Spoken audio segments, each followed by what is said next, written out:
నీవు ఈరోజు నీ ప్రార్థన ఆయన బ్రతిమలాడే స్థాయిలో ఉందా? ఆయన్ని అడుక్కునే స్థాయిలో ఉందా? ఎందుకు నీ పరిస్థితులు తారుమారైపోతున్నాయి? ఎందుకు ఈరోజు నీ కుటుంబ వ్యవస్థ ఆత్మీయ జీవితాన్ని కోల్పోతుంది? ఎందుకు నీ కుటుంబము దేవునికి దూరస్తులైపోతున్నారు? ఎందుకు ఆత్మీయ ఎదుగుదల నీ వ్యక్తిగత జీవితంలో లేకుండా పోతుంది అని అంటే, దేవుణ్ణి ప్రాధేయపడే తత్వాన్ని కోల్పోయావు, ఆ సువాసన అనుభవాన్ని కోల్పోయావు, ఆ ప్రార్థన అనుభవాన్ని కోల్పోయావు, ఆ నడిపింపును కోల్పోయావు, సాతాను నడిపింపులకు వెళ్ళిపోయావు, మనుషుల మాటల్లో మనుషుల చిత్తంలోకి వెళ్ళిపోయావు, మనుషుల క్రియల్లోకి వెళ్ళిపోయావు, ఆత్మీయతలోకి లేకుండా పోయావు.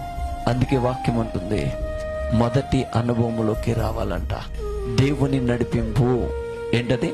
దేవుని నడిపింపు అది ఎలా వస్తుంది అని అంటే, ప్రార్థన ద్వారా వస్తుంది. ఎలా వస్తుంది? ప్రార్థన ద్వారా వస్తుంది. ప్రార్థన ద్వారానే నీ నడిపింపు రావాలి.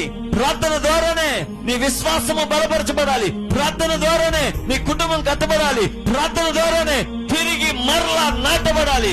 ప్రార్థన ద్వారానే మరలా ఒక నూతనమైన అభిషేకంలోకి రావాలి. ప్రార్థన ద్వారానే మరలా కోల్పోయిన తలంతులు తిరిగి పొందుకోవాలి.